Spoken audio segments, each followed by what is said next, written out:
it's a really rough week for CBS's Margaret Brennan. Remember Margaret Brennan when J.D. Vance was like, I don't care, Margaret. She is not having a good day. Neither is the mainstream media, which is a glorious thing for the American public. One of the rising stars in this glorious America First cabinet, the Secretary of Treasury, Scott Bessent, absolutely strikes her down when she tries to fearmonger. I'm going to share a clip of that. Plus, she tries to go after the FDA, new FDA director under the MAHA movement, Dr. Makari, about children and vaccines, and he shuts it down immediately with facts, with data, with real common sense policy. I can't wait to share that with you. And then I almost get, really tired of talking about it, but I have to share this. It's a really, really strange, awkward eruption in the whole, I don't even know how to define this anymore. Epstein cover-up, Epstein debacle, Epstein fiasco. Let's just leave it at that.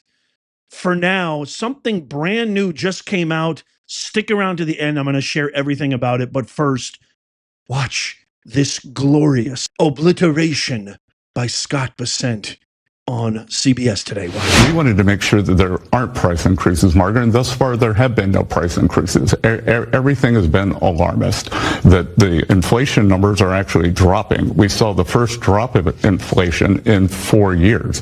The inflation numbers last week, they were very pro-consumer. Right. But you listen to earnings calls just like we do. Mm-hmm. You know what Walmart's saying, what Best Buy's saying, and what Target are saying. But Margaret, I also know what Home Depot and Amazon are saying. I know what the South China Morning Post wrote within the past 24 hours, that 65% of the tariffs will likely be eaten by the Chinese producers. The reality is there will either be less inventory or things at higher prices or both. Mark, when we were here in March, you said there was going to be big inflation. There hasn't been any inflation. Actually, the inflation numbers are the best in 4 years. So why don't we stop trying to say this could happen and wait and see what does happen? Oh, God, I just love. How much do you love Secretary of Treasury Scott Bessent? He is phenomenal. Margaret, I know I'm pretty good at impressions. Quite frankly, probably one of the best. Here's my impression of Scott Bessent. You ready? Actually, Margaret, why don't we just, you said back in March that inflation was extremely high. Why don't you sit back, relax, have a Diet Coke, and shut the F up and smile? Oh, I love it. I just love it. It is so great. Why? Because it's the truth. Why is it great? It's great to show these people that your lies, your fear-mongering, your biases, especially when they turn the other cheek and turn the other way. I forgot to mention this at the top of the video. I've got a Bill Clinton, former President Bill Clinton talks about Biden. I'm going to share that right now. And it's the same kind of thing. It's the perfect segue. You turn a blind eye. You lie to the American public. And then when you're actually caught red-handed, it's shoved right in your face that you guys are the most egregious, foul, unqualified, elitist academics on the planet who look down at regular Americans. Then you just go like, oh, well, I don't know. We didn't see anything. Watch Bill Clinton on Sunday morning. Check this out. Speaking of aging, there's this book that came out that talks about Joe Biden and the people around him seeing that he had cognitive and physical decline. Did you ever have a moment with him where you thought maybe he was unfit to run for president? No. I thought he was a good president. The only concern I thought he had to deal with was, could anybody do that job until they were 86? And we'd had several long talks. I had never seen him and walked away thinking he can't do this anymore. He was always on top of his brief. You never saw any cognitive decline? So I didn't know anything about any of this, and I haven't read the book. I saw President Biden not very long ago, and I thought he was in good shape. But the book didn't register with me because I never saw him that way. Why didn't you read the book? I didn't want to, because he's not president anymore, and I think he did a good job, and I think we are facing challenges today without precedent in our history. And some people are trying to use this as a way to blame him for the fact that Trump was reelected. No, Bill, the reason that Trump got elected is because he's actually raw, authentic, real. He's 79 years old. He's older than you, and he sounds 30 years younger. He's got more vitality, vivaciousness, energy. He spoke to the American people. He said, this is what I'm going to do. And all of his promises have been kept, and he's just getting started. It's like these Democrats, these hypocrites, they have like Fannie Willis syndrome. They cannot admit, no matter how much concrete, visible, evidentiary, substantive proof that you guys are full of it. You lied time and time again. It is one of the greatest scandal, if not the greatest scandal in American history, that we have no idea who was running the White House. This guy had been cognitively incapacitated way before 2024. I mean, we're talking back in 2019, 2018, they were already talking about this. That's why there was a lot of trepidation about him running, and then they threw Bernie under the bus. Watch, here's another bonus clip I'm going to share with you. Watch Hakeem the Dream, nobody's dream, Jeffries, who is the leader of the Democratic caucus, if you could call it that. Watch as he gets presented with data and facts about his party and his approval ratings from an ally network, CNN, and then watch, this is what I mean by Fannie Willis syndrome. Zero accountability, zero apology. We did nothing wrong. I didn't see it. I saw nothing. Mr. Leader, you brought up polls, so let me tell you about a new one that just came out here at CNN this morning. It shows that only 19% of Americans say that your party can get things done. 36 say the same about Republicans. And just 16% say your party has strong leaders. It's pretty rough, and you are one of those leaders. How do you turn that around? Yeah, we don't have the presidency right now, so that's always going to be challenging a few months after a presidential election. But we have to continue to make the case, one, that Democrats, of course, are the party that is determined to make life more affordable for everyday Americans, for hardworking American taxpayers, that we believe that we need to lower the high cost of living, which for decades has been going up while the size of the middle class has been going down. So understandably, there's real frustration amongst the American people. They should be frustrated. But they're frustrated with you as well, with Democrats as well. Of course, they're frustrated with the system. Of course, it's the system. It's not them. It's not any particular action. It's not the fact that they fight for criminals, rapists, murderers. It's not the fact that they gave all our money away to fund a forever war that nobody gives a rat's ass about. That shouldn't have started in the first place if we actually had a real strong leader negotiating, talking to Putin, talking to Zelensky way back in 2022, 23. Of course, it's the system. Fannie Willis syndrome. They don't take any accountability. This is the Democrats. We can never let them take power again. If you missed my video, that awesome family, lifelong Democrats said they're sick and tired of these people. I'm going to leave a link in the pinned comment. You got to go see that video. It's on my channel. Holy macadamia nut. Okay. Dr. Makari, the FDA commissioner, moving on. Watch as he absolutely stymies Margaret Brennan again. She's in a twofer in this today's episode.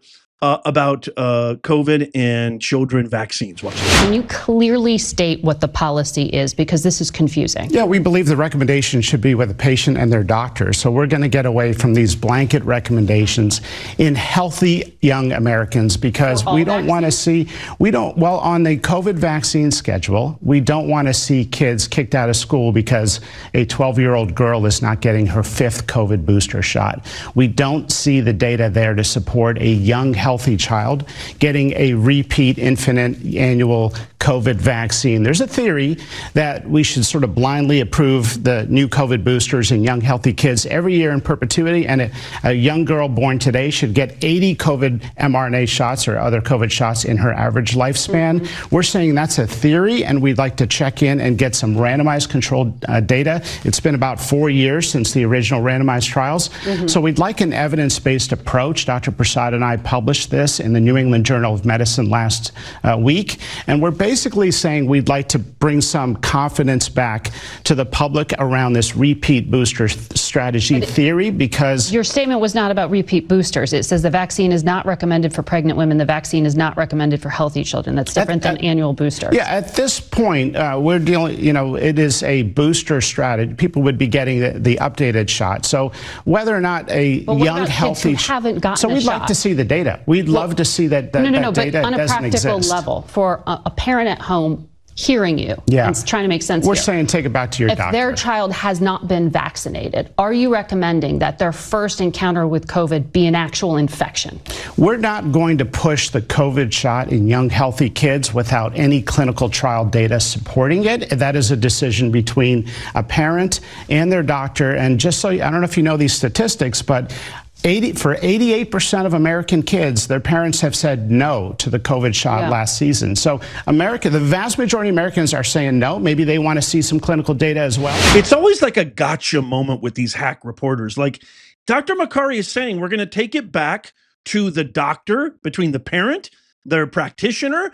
The decision is up to them. Why don't they understand this? There's zero data. This is an actual doctor who has published multiple trials and evidentiary-based scientific journals in the New England Medicine Journal of Science and Medicine. Like, what are you talking about?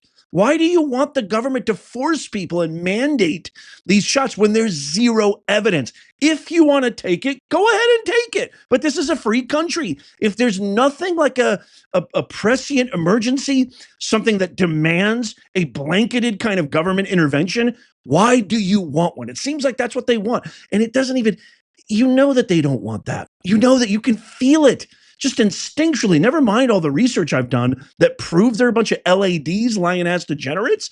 No, they want that gotcha moment. You see, Trump's bad. You see, Trump doesn't care. You see, Trump.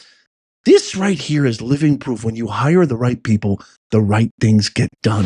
Okay, lastly, now, I said at the top of the hour, I'm almost sick of talking about this, but there's a new weird twist in the shenanigans and debacle called Epstein. So Glenn Greenwald went on the Tucker Carlson show, and he started talking about some connections between Epstein, Israel, the NSA, the CIA.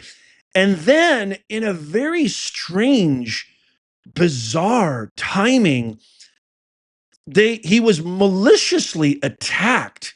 And there was some anonymous people release these very, very private videos of Glenn Greenwald. And I'm just going to kind of share the sort of post that he made last night, which will kind of give a little bit more light. And then I'll share a clip from the show about what he said. But check this out. Okay, so he posted this today.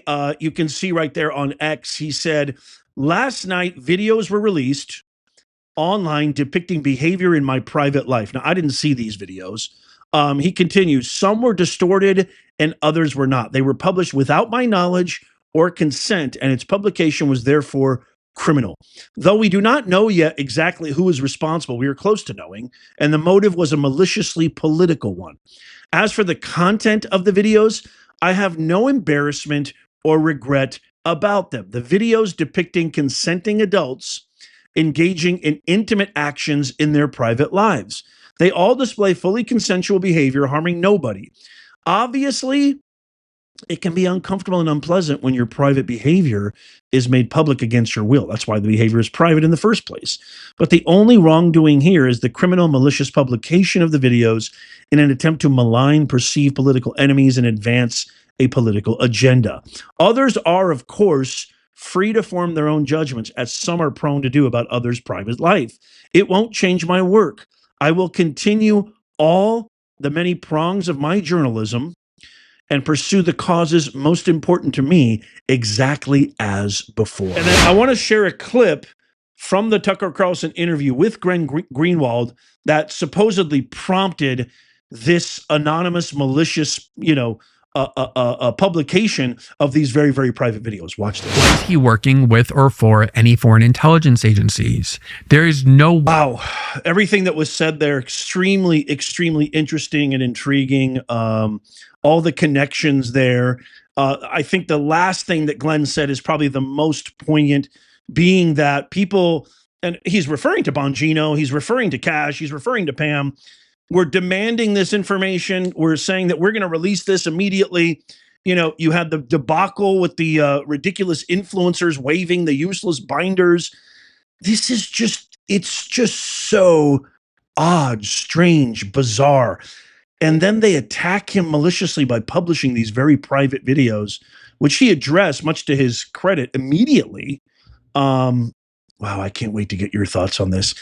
My thoughts, I think, still stand what I said a few videos ago when Bongino was on an interview recently, so was Cash, talking about this, where they seemed so confident that this is a done deal.